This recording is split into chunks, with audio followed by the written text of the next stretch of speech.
Hello and welcome to another edition of Sales TV. Today we're discussing what sales leaders must rethink as we head into 2026. We're joined once again by Mike Kunkle. Mike has spent decades helping companies redesign how sales organizations work, structurally, behaviorally, and operationally. His expertise spans enablement strategy, performance diagnostics, sales leadership systems, and organizational alignment. If anyone knows what's working and not working in sales, it's him. Mike, welcome back. Thank you, Rob, and appreciate that intro. That was just like my mom wrote it. Well, yes, she had some input. Mike, let's jump right into it. The last time you were on the show, you mentioned that as a consultant early in your career, you saw an opportunity to, and I quote, almost double the output of a sales force without adding a single body. And then you did it. What can sales leaders take from your experience as they plan for 2026? Yeah, that is a timely question right now because when I talk to sales leaders, when I talk to sales managers, when I talk to middle market CEOs, I keep hearing about the increased pressure in sales, how it's tougher to get results, how they're struggling with revenue plan attainment, quota attainment, slipping win rates, bigger buyer committees. All of this stuff is creating an intense amount of pressure. And what we tend to do, or what I see a lot of as a result of that, is what I call the harder, faster, longer, louder syndrome, where we just push harder on the market, on ourselves, on what we're doing, try to do more of it. Lately, it's how do I use AI to send out as many messages as possible, even if they're to the wrong ICP and if they're horrible messaging, right? Just do more of it. Right. And I still see, Rob, I still see that potential that I saw. And the first time I realized this, probably 30 years ago, 25 years ago. But I have consistently over the years, as an employee coming in as a practitioner or as a consultant, seen just what you've described, that there is potential to double the sales results without adding a single body. And I say it that way specifically, that there's potential because so very few are willing to do the things that are necessary to get that result. And so I won't go deep into the past story, but when I started figuring out the building blocks of sales enablement, as I call them today, and back then sales enablement wasn't even a term, right? It was just sales or sales training or performance improvement.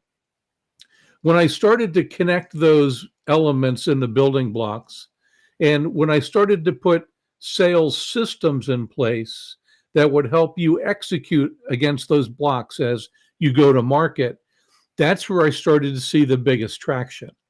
Now, I did start out in just sales training, and we did some good training. We did see some lift, but it wasn't earth shattering. But when I figured out the building blocks, and we're talking about sales training, sales coaching, sales process, sales methodology, buyer acumen, all the content pieces for buyer engagement content and sales support content, I could go on, but especially the systems, the sales hiring, the sales readiness, the ongoing sales training system, the sales management system, which includes the coaching systems. When you get those things in place, you can radically move the needle on the effectiveness of your sales force. And what I see today, Rob, is a lot of focus on trying to become more efficient. Can I send out more messages, right? But not actually even, can I spend more time in front of my buyers? Because one of the puzzling pieces of research I keep seeing is that even when we free up time from the sellers to be able to spend more time engaging with their buyers and customers, they're not always doing that. And the other piece that's part of that is that I consider sales methodology to be how we are going to market, how we are selling, and how well. Right? The sales process, right, is more of the activity based, the stages, all of that. Who are we doing what with, at what levels, if it matters, when and where. But the methodology is how and how well we're doing it.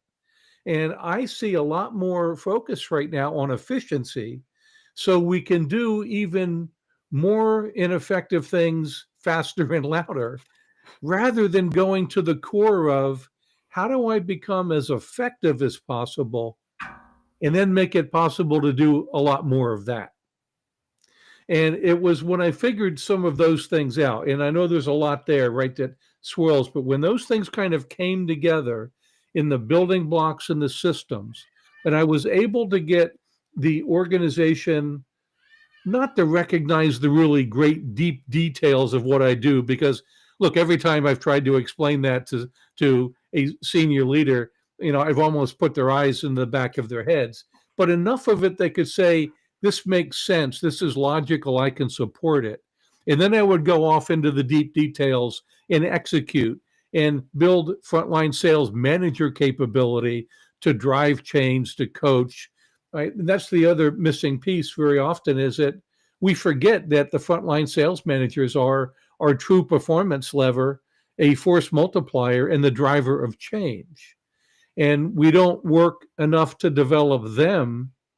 And, we've realized that, we have to start training differently to get adoption from sales reps, but then we almost forget that we have to do the exact same thing and also provide coaching to our frontline sales managers. So that is a long, probably somewhat convoluted answer to a simple question, but it's the recognition that this is a complex system that you have to poke around on various elements to help them get good enough for now or one step better. And you have to execute with systems thinking to get hiring, readiness, training, sales management, sales leadership, and all those pieces, especially with the coaching, sewn together in a way that supports the high level effectiveness of your sales force. When you do that, and you do that at a sustained level, you will see radically improved sales results. I can imagine. Any one of those things you mentioned can lead to incremental improvement. That's right. All of them aligned lead to exponential improvement. And that's what we're here for. All right, I'm going to introduce a new segment on SalesTV, just off the top of my hat. Let's go with Ask Me Anything. We're going to ask Mike some questions he's had no advanced preparation for. Mike, how can sales leaders rethink go-to-market strategy based on real buyer behavior?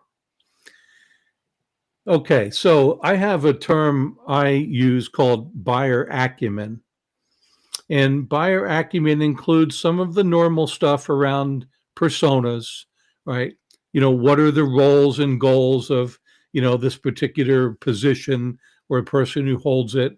I don't care much for the personas that name people. Oh, this is Bob, the CFO, right? But if you get an understanding of the roles and goals, you can go one level deeper by trying to understand what I call coin op. And I joke that, just like salespeople, buyers are also coin operated, coin op. But it stands for what are the challenges that they typically face, or what are the opportunities that they're facing that they can capitalize on. And Rob, when I say that, I mean a strategic opportunity, like in a SWOT analysis, where there's probably a window of time that they have to capitalize on this cool thing and really get ahead. So they may have challenges, they may or may not have opportunities, but there are definitely impacts of the status quo. What happens if they don't solve that challenge or don't enable that opportunity? I'm going to jump over N for a moment. We'll come back to it and go to the desired future state. What are the outcomes that they're hoping for? What are their strategic plans and goals and metrics and measures, and where do they want to get to? What does good look like or great look like when they get there? And what are the priorities of those outcomes? So now you've got this COI in the current state, and you've got this OP in the desired future state. Now you can do a gap analysis and figure out, well, what would it take to move from point A to point B? And that becomes the needs or whatever it is that they need to go from point A to point B. And then lastly, you can do an impact analysis.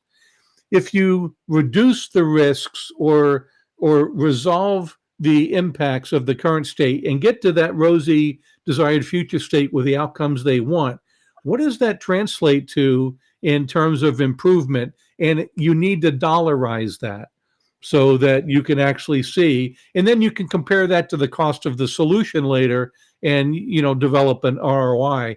But that creates a compelling business case.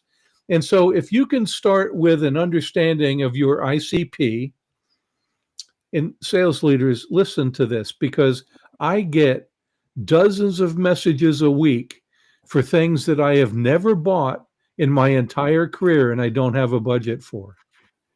We are missing the ICP element in great targeting. So, buyer acumen, the roles, the goals, the positions, and the coin op, if you can get a generalized version of that, and in marketing at this stage, right, and early go to market, all you can do is get a great general version. But then when you approach those buyers, when you do your upfront research, of course, so you have your team doing research, right? So they're researching those buyers to find out what's the difference between sort of our templated coin op and personas with these real people and real buyers in the roles in this company. And then you create a personalized plan to go to market toward that company, toward those personas, probably a account-based selling and account-based marketing approach. But when you talk to the real people, now you peel the onion and you go beyond the persona to the person, past what the research could tell you, into the things that they say that come out of their mouths. And when you start with that foundation of buyer acumen and that plan to get them to know even better and have the soft skills, the interpersonal skills to do things like ACC, acknowledge what this buyer is saying to you, whether it's disinterest or a concern or a need they're describing, a problem they've got, right? Acknowledge it with empathy, clarify it, peel the onion further to get beyond the surface level of the water into the depths of the root cause, and then confirm everything that they've said to you. Those simple 3 letters are so powerful because they help people feel heard and understood, one of the deepest seated human needs.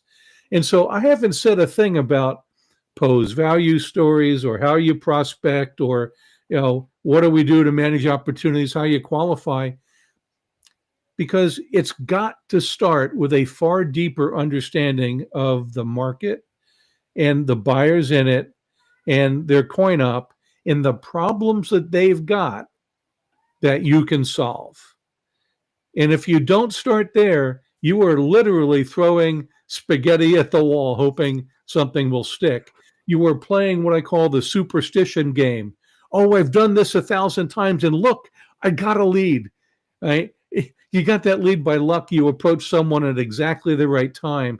Rather than doing that, rather than saying, oh, cold calling doesn't work because you do it so poorly, step back and better understand your market and the roles in it that have problems you can solve, and approach them in a relevant way to talk about those challenges and the outcomes that you can deliver, all fueled by that coin op we talked about.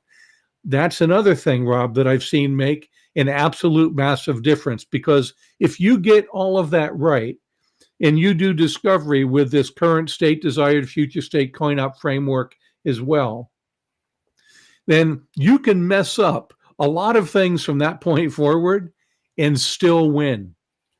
If you float past those things and work as hard as you can to try to win a deal after that, but you don't have that foundation, you will lose more than you win, and you'll never reach your true potential. So that's my long-winded answer to a pretty simple question. But that's the stuff that I have seen make a radical difference. Fantastic. It's interesting. That answer was all one side of the table and not the side that we typically focus on. That's right. So I have two questions, kind of a yin and yang situation here. Let's start with this one. What should sales leaders focus on first when trying to modernize their sales organization? Could I start with what they should focus on first? Well, you found the yang. What okay. outdated sales leadership practices should be retired before we go into 2026? Throwing more technology at the problem and harder, faster, longer, louder needs to be retired as a sales management method. Those would be the two primary things. Look, I am not a Luddite. I am actually an early adopter. I love tinkering around with technology. I'm incredibly excited about the potential for AI. I'm also a Bill Gates fan, or a fan of his quote, where he said, people always overestimate the short-term impact of new technology and underestimate the long-term impact. And I think we're in the hype cycle right now, rising for AI, where we have grossly overestimated the impact and how effective it can be. I mean, if you read the headlines, I think it was Deloitte that had to return a $400,000 check to a client because they found out that the AI generated advice that they gave them was full of hallucinations from one of the AI services. That had a sting. And that is a great lesson for us, that AI is a tool right now. It has massive potential, but it is not a replacement yet for us humans. And so go back to my efficiency versus effectiveness and focus on effectiveness first. Find what works. Experiment, A/B test if you have to, but study your top performers. And not just the top producers, because to me, a top producer is somebody who's putting up the numbers, but may or may not be doing it in the way that you would want to replicate or clone. They often have been around a long time. They picked up a lot of orphan accounts, right? They have other intangible things about them that, whether even as simple as charisma or, easy rapport building. They've been in the industry a long time and they're known. But if you find a real top performer, you could drop that person in the middle of the Sahara Desert and they would find a way to build a territory, because they've got capabilities and skills and drive and all the right makeup for sales success. And so if you study them and look for what is it that they do differently than average, and out of those things, take out the fact that is, the force of personality pieces and focus on the skills, the abilities, the way they execute, that how and how well of the methodology that I talked about. Study those people and start to infuse what you learn into the rest of your sales force. Get effective first, and then start to find ways to do a whole lot more of that effective stuff. Otherwise, as I said earlier, you just wind up doing dumb stuff faster and more of it. So Amen to that. That would be the stop part. So for the yin yang there, what do you focus on? Well, I'd go right back to buyer acumen, but then I would say, and you're gonna probably hear this later from me as well, because it's such a big thing for me right now. Well, I look at sales forces, and what I see most of the time is sort of a free-for-all regarding sales methodology. They are pulling things from a variety of sources and tips and tricks in this book and that book and this consultant and that. And, if everybody were on an island and on their own, you want each individual to have the drive and try to keep learning. I'm not dissing any of that. What I'm saying is that organizationally, that doesn't work. Someone explained to me, how do you coach to a free-for-all sales methodology where everybody is kind of doing their own thing? And by the way, how do you protect your organization from lawsuits if you are using a piece of spin in Challenger here and something else from the old Miller Hyman stuff? Do you realize those are copyrighted programs? Medic gets abused all the time. I feel a little sorry sometimes for the Medic owners because people go and implement Medic without the Medic people, right? And so basically you're stealing when you do that. And that makes me a little unpopular sometimes to say that, but I don't care, right? Because it is not legal to go implement a methodology that is copyrighted without paying them for it. Now, you can build your own based on top performer analysis. You can go legally pay for it and implement it, but we've got to get away from this free-for-all because you can't possibly operationalize that. You can't put it into your CRM. You can't make it a part of workflow. You can't create forms and worksheets for it to help people prepare. You can't diagnose performance gaps with it or competency gaps to try to close them, and you can't coach to it.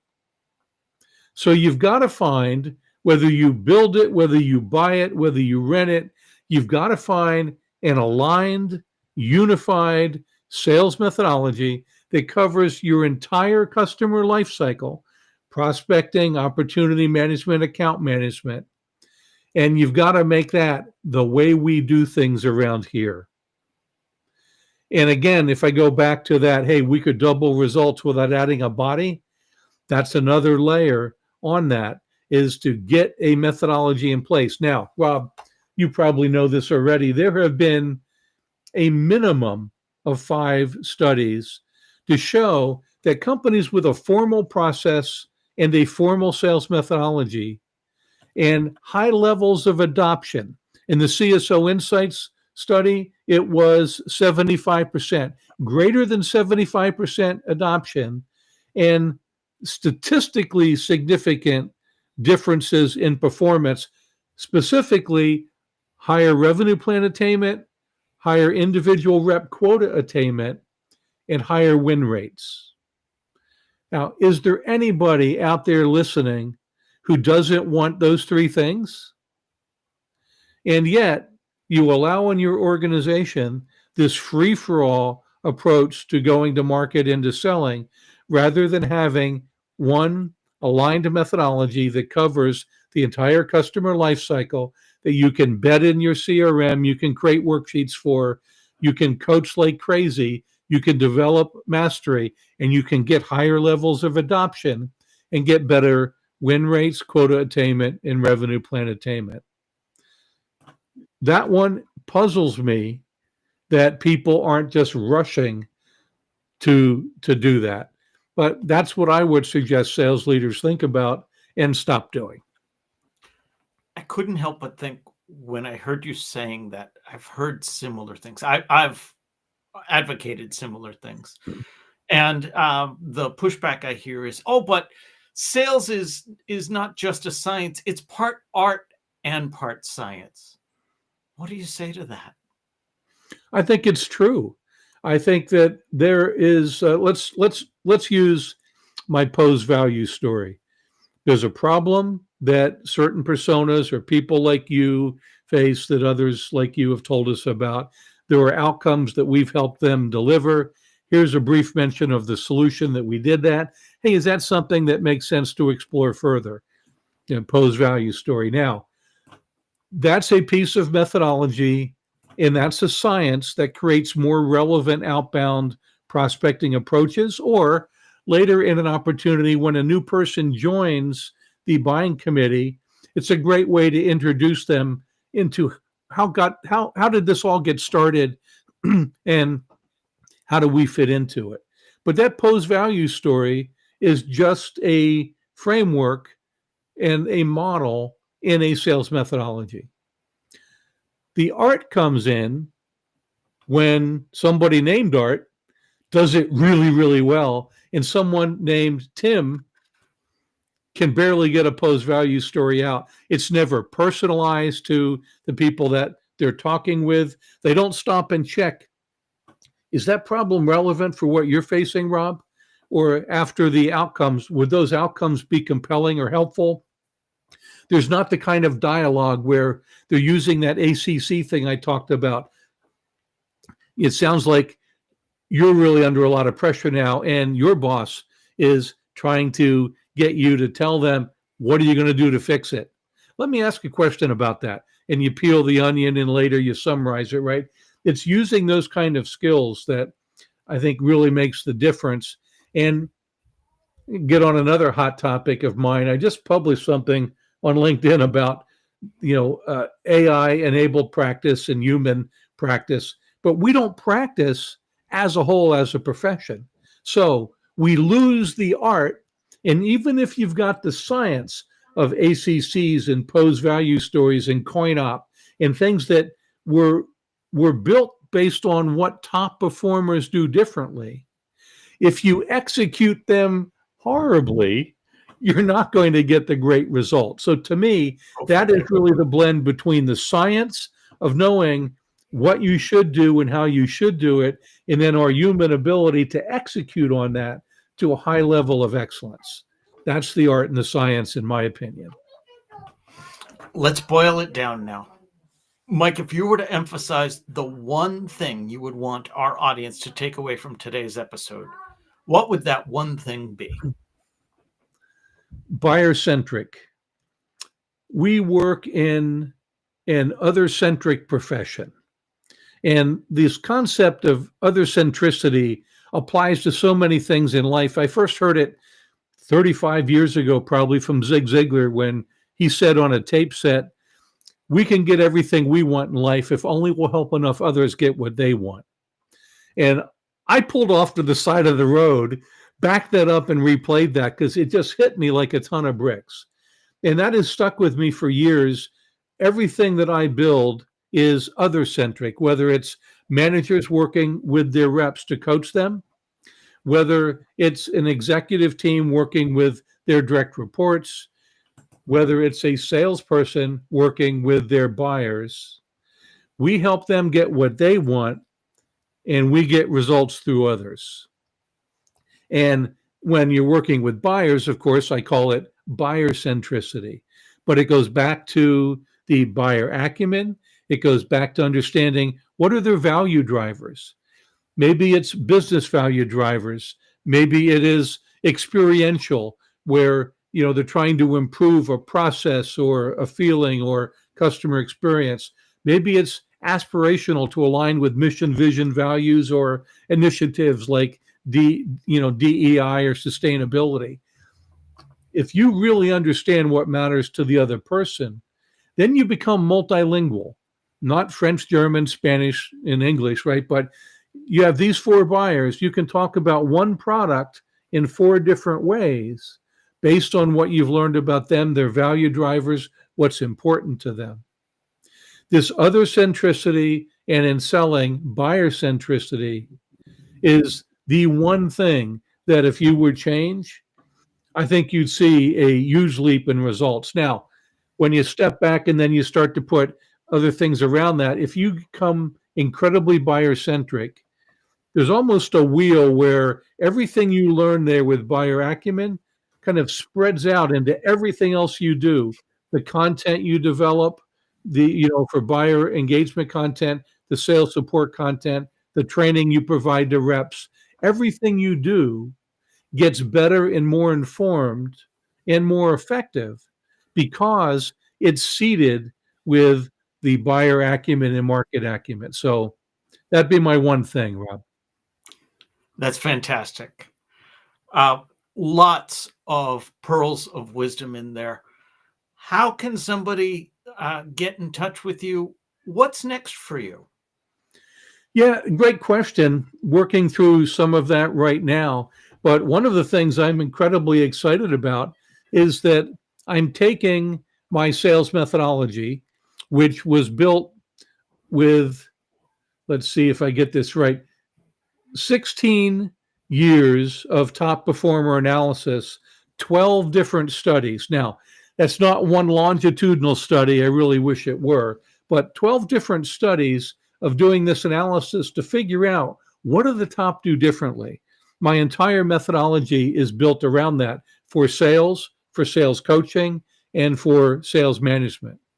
And I've created this concept that I'm calling the co-navigator method. Co-navigator because you're not going on a journey, your buyer's not going on a journey, you're going on this journey together. And when they become your customer, then you continue to go on this journey with them. So I'm writing right now the co-navigator method for B2B selling. And I plan to do a series around that concept, which will include negotiation, completely separate skill set. And you have to wait till the selling or the value selling is done before you negotiate. Um, Co-navigator method for sales coaching, sales management, sales leadership. And I'm even going to venture into customer success or service with that. So that's something that I'm incredibly excited about. Sometime in early 2026, I expect that book to come out. And it is a big part, but it's still really part of the building blocks of sales enablement. So I'm continuing to sort of expand that, talking now about a commercial effectiveness framework that goes even larger than the building blocks, which were never really just sales enablement. If you look at them, there's compensation in there. There's other elements that aren't always just sales enablement and aren't even really just revenue enablement. So even beyond revenue enablement, the commercial effectiveness framework is going to expand out and include more as well. So those are probably the two things I'm most excited about. And I don't have a lot of availability in 2026, but I've got some new openings to be able to work with new clients. So if anyone listening, or if you know someone who could benefit from this, really wants to give a shot at that, hey, can I double results without adding a body? Maybe we can work together on that in the future. Fantastic. Mike, this has been great as always. When the book comes out, we'll have to have you back. We'll talk about that too. On behalf of everyone here at Sales TV, to you and to our audience, thank you for being a part in today's conversation. Wonderful as always. If you like what you heard today, please take a moment to leave a review on Apple Podcasts, Spotify, Substack, or YouTube. Let us know what you learned and what you'd like to learn more about. Your feedback helps us reach more people like you and fulfill our mission of elevating the profession of sales. Thank you all, and we'll see you next time. Bye.